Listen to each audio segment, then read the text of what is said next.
দেখুন, ভারত পাকিস্তানের মধ্যে যে ধরনের যুদ্ধ শুরু হতে চলেছে তা হুবহু রাশিয়া এবং ইউক্রেন যুদ্ধের একটা কার্বন কপি। দেখুন, এখন অত্যন্ত আকর্ষণীয় একটা পরিস্থিতি তৈরি হয়েছে। সেই ট্রাম্প, যিনি এতদিন পাকিস্তানের বন্ধু সেজেছিলেন, সেই আমেরিকা, যে পাকিস্তানের জন্য এক কথায় পাগল ছিল।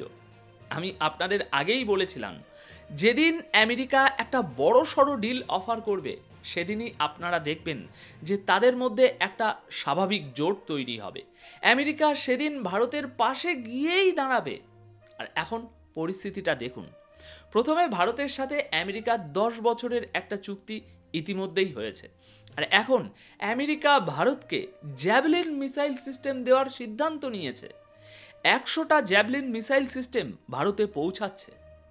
এটা তো স্পষ্ট যে এগুলো পাকিস্তানের উপরে আক্রমণ করার জন্যই আনা হচ্ছে। এখন প্রশ্ন হলো, এই সিস্টেমটা আসলে কি? আপনারা স্ক্রিনে যে দৃশ্য দেখছেন, এটাই সেই সিস্টেম।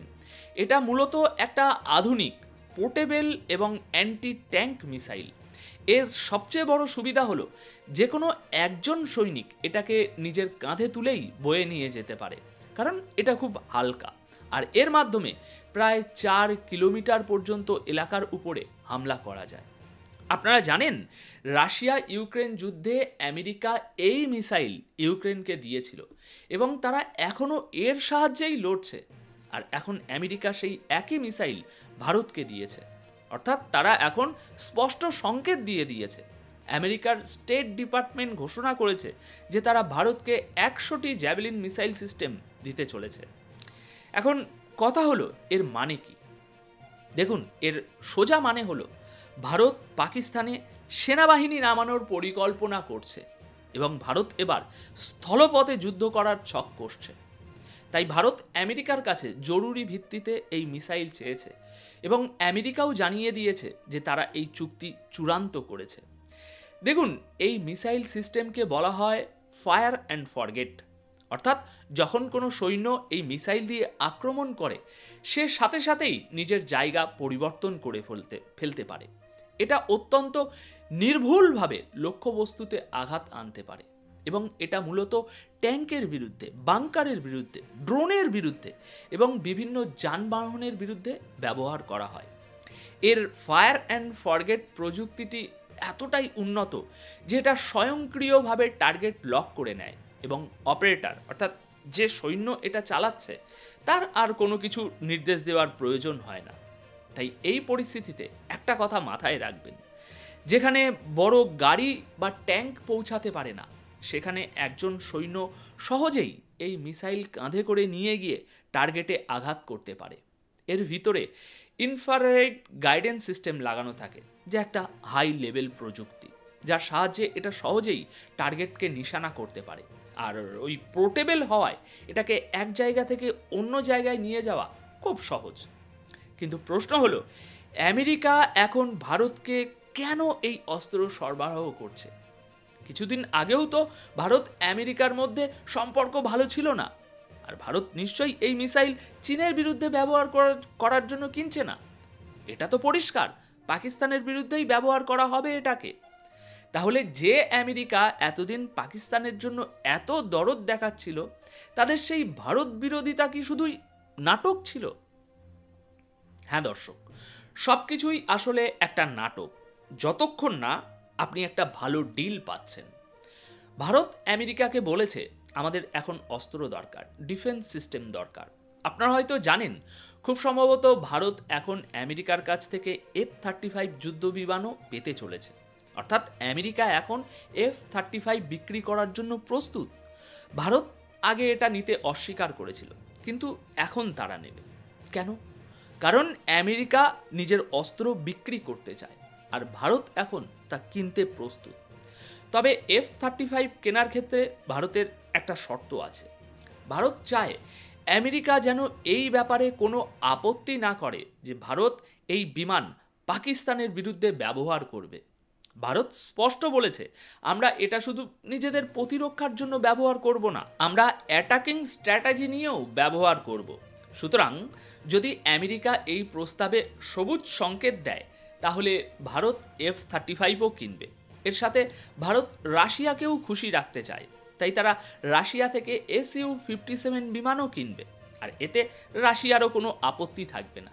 তাই এখন সবচেয়ে বড় প্রশ্ন হলো, ভারত ও পাকিস্তান একটি যুদ্ধের দ্বার প্রান্তে দাঁড়িয়ে আছে। যে কোনো মুহূর্তে লড়াই শুরু হতে পারে। ভারত পাকিস্তানের সাথে যুদ্ধ করার জন্য পুরোপুরি প্রস্তুত হয়ে বসে আছে, আর ভারতের এই লড়াইয়ে সবাই সামিল। আপনি নিজেই দেখুন না, সেই আমেরিকা যে কিছুদিন আগেও বলেছিল আমরা ভারতকে শিক্ষা দেব, ভারতকে দেখে নেব। দেখুন, ভারত আসলে মার্কিনদের মনস্তত্ত্বটা বুঝে গেছে। ভারত বুঝেছে যে ট্রাম্পকে কিভাবে বাগে আনতে হয়, তাই ভারত ট্রাম্পকে একটা বড় ডিল অফার করেছে।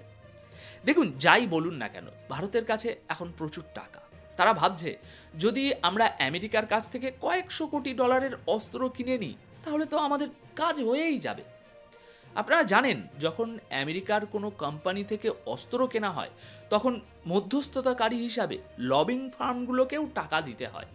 আর লবিং ফার্মগুলোকে টাকা দেওয়া মানে ডোনাল্ড ট্রাম্পকে কিনে নেওয়া। আপনারা একটা জিনিস লক্ষ্য করেছেন, আগে যখনই কোনো দেশের রাষ্ট্রপ্রধান আমেরিকায় আসতেন, ট্রাম্প কখনোই একটা সুযোগও ছাড়তেন না এটা বলার যে আমি ভারত পাকিস্তানের যুদ্ধ থামিয়েছি, পাকিস্তান ভারতের এতগুলো রাফেল যুদ্ধ বিমান ভূপাতিত করেছে। কিন্তু আপনারা খেয়াল করে দেখুন, বেশ কিছুদিন ধরে তিনি একথা বলা বন্ধ করে দিয়েছেন। কেন? কারণ এখন 10 বছরের চুক্তি হয়ে গেছে। ভারত এখন আমেরিকার খদ্দের। হয়তো ট্রাম্প আবারও 2-1বার বলতে পারেন, কিন্তু সেই আগের মতো আর জোর নেই। না হলে তিনি তো সব জায়গায় বলতেন যে আমি একটা পারমাণবিক যুদ্ধ থামিয়ে দিয়েছি। দর্শক, এখান থেকেই বোঝা যায়, আপনি যদি কাউকে এমন একটা ডিল অফার করতে পারেন যা সে প্রত্যাখ্যানই করতে পারবে না, তাহলে সে আপনার গুণ গাইতে শুরু করবে। আর আমেরিকা এখন পাকিস্তানের বিরুদ্ধে যুদ্ধের জন্য ভারতকে সব ধরনের অস্ত্র তুলে দিচ্ছে। আচ্ছা, তাহলে এর পরের ধাপ কি? পরের ধাপ হলো আমেরিকা ভারতকে আরও অনেক উন্নত অস্ত্র দিতে চলেছে, যা ভারতের মতে চীনের প্রযুক্তির মোকাবিলা করবে। আর আমেরিকা তো এটাই চেয়েছিল। তারা কখনোই চায়নি যে চীনের মোকাবিলায় রাশিয়ার প্রযুক্তি আসুক। তারা চেয়েছিল ভারতের হাতে যেন আমেরিকার প্রযুক্তি থাকে, যাতে ভারত তাদের উপর নির্ভরশীল থাকে। আমেরিকা ব্ল্যাকমেলও করে, অনেক টালবাহানাও করে, আর এই কারণে ভারত আগে আমেরিকার উপর ক্ষুব্ধ ছিল। কিন্তু এখন ভারত বুঝেছে যে এই পথে না হাঁটলে তাদের চলবে না। তাই ভারত এখন আমেরিকার কাছ থেকে মিসাইল সিস্টেম নিচ্ছে। এর সাথে তারা অ্যাডভান্স স্যাটেলাইট মনিটরিং এবং রিয়েল টাইম ইন্টেলিজেন্সও নিচ্ছে, যাতে তারা পাকিস্তানের সমস্ত গতিবিধির উপর নজর রাখতে পারে। ঠিক যেমনটা ভারতের অভিযোগ, চীন পাকিস্তানকে সাহায্য করে। তাই এই পরিস্থিতিকে শুধুমাত্র কয়েক মিলিয়ন ডলারের চুক্তি হিসাবে দেখবেন না। বিষয়টাকে এইভাবে দেখুন যে আমেরিকা ভারতের জন্য নিজেদের অস্ত্র, মিসাইল সিস্টেম এবং ডিফেন্স সিস্টেমের দরজা পুরোপুরি খুলে দিয়েছে। তারা বলছে, তোমরা অস্ত্র কেনো, এগিয়ে যাও, যুদ্ধ করো, যা করার করো, পাকিস্তানের বিরুদ্ধে এই যুদ্ধে শেষ সীমা পর্যন্ত চলে যাও, আমাদের কোনো ব্যাপার নেই। এখন আপনারাই বলুন, এই পরিস্থিতিতে আমেরিকা কি আগামী দিনে ভারতকে সাহায্য করবে না? তারা ভারতের নৌবাহিনীকে সাহায্য করবে। আপনারা শুধু দেখতে থাকুন। যত ভারত ডিল ফাইনাল করবে, তত আমেরিকা তাদের পিছনে অস্ত্র ঢালবে। ভারত এবার আগে থেকেই প্রস্তুতি নিয়েছে। তারা ট্রাম্পকে টাকা দিয়েছে, অস্ত্র কিনছে এবং লবিং ফার্মও নিয়োগ করেছে, যাতে পরিস্থিতি তাদের অনুকূলে থাকে। আর আপনারা ভাবুন, যে ট্রাম্পের সাথে মোদির এত ঝামেলা ছিল, সেই ট্রাম্প সহ বিশ্বের 3জন বড় নেতা এই বছর শেষ হতে হতে ডিসেম্বরের মধ্যে ভারতে আসছেন। রাশিয়ার পুতিন, আমেরিকার ট্রাম্প এবং ইসরায়েলের প্রধানমন্ত্রী। আপনারা জানেন, ট্রাম্প একবার বলেছিলেন, যতক্ষণ না কোনো দেশ আমাকে $100 বিলিয়ন বড় বিনিয়োগ প্রস্তাব দেয়, আমি সেই দেশে যাই না। তাহলে আপনারা আন্দাজ করুন, সেই ট্রাম্প এখন ভারতে আসছেন, মোটামুটি একটা খবর ফাইনাল, এবং ভারতকে বিনিয়োগের জন্য বলছেন। যদিও ভারত বিনিয়োগ আরব দেশগুলোর মতো অত বড় বিনিয়োগ করতে পারবে না, তবুও ভারত বিনিয়োগ করবে। আর আপনারা হয়তো জানেন যে মুকেশ আম্বানির সাথে ট্রাম্পের ব্যক্তিগত সম্পর্ক রয়েছে। আম্বানি এখন মোদি এবং ট্রাম্পের মধ্যে একটা সেতু বন্ধনের কাজ করছেন। আপনাদের হয়তো মনে আছে কিছুদিন আগে ট্রাম্প বলেছিলেন, আমি মোদির সাথে কথা বলে তাকে বলেছি তুমি পাকিস্তানের সাথে যুদ্ধ শুরু করবে না। তাই এখন তাকেই জিজ্ঞাসা করা উচিত, আপনি এই যে অস্ত্রগুলো দিচ্ছেন সেটা কিসের জন্য দিচ্ছেন? আমেরিকা তো নিজের অস্ত্র বিক্রি করবেই, কিন্তু সেই অস্ত্রটা কি পাকিস্তানে আক্রমণ করার জন্যই দেওয়া হচ্ছে না? দর্শক, এই সমস্ত ঘটনা এখন আপনাদের সামনে স্পষ্ট। পরিস্থিতি দেখে পরিষ্কার বোঝা যাচ্ছে যে আমরা একটা বড় যুদ্ধের দিকে এগিয়ে যাচ্ছি এবং আমেরিকা এতে ভারতকে পুরোপুরি সমর্থন করছে। দেখুন, যে কোনো দেশ ট্রাম্পের সাথে কিভাবে ডিল ফাইনাল করে, সে যা চায় তার চেয়ে বেশি দিন, দেখবেন সে আপনার গুণগান গাইতে শুরু করবে। আপনি তার স্বার্থ রক্ষা করুন, আমেরিকার নয়, ট্রাম্পের ব্যক্তিগত স্বার্থ রক্ষা করুন, তাহলেই দেখবেন সে আপনার জন্য কি করে। এটাই এখনকার দুনিয়ার সহজ নীতি। পৃথিবীতে সম্মান সেই দেশগুলোই পায় যারা জলের মতো টাকা খরচ করে। যাই হোক, এখন আমেরিকা ধীরে ধীরে ভারতকে ডিফেন্স সিস্টেম দেবে, F-35 যুদ্ধ বিমানও দেবে। তারা অনেক দিন ধরেই চেষ্টা করছিল যাতে ভারত তাদের কাছ থেকে অস্ত্র কেনে, কারণ বেশ কিছুদিন ধরে বাজারে চীনের অস্ত্রের রমরমা। তাই স্বাভাবিকভাবেই আমেরিকা যখন ভারতকে F-35 দেবে তখন তারা এটাও চাইবে যে পাকিস্তান যেন সেই বিমানকে ভূপাতিত না করতে পারে। তাই নেপথ্যে অনেক কিছুই ঘটছে। এখন শেষ করার আগে আপনাদের মতামত জানতে চাই। এই পুরো স্টোরিটি শোনার পর আপনার কি রায়, কমেন্ট বক্সে অবশ্যই জানাবেন। ধন্যবাদ আপনাদের সকলকে।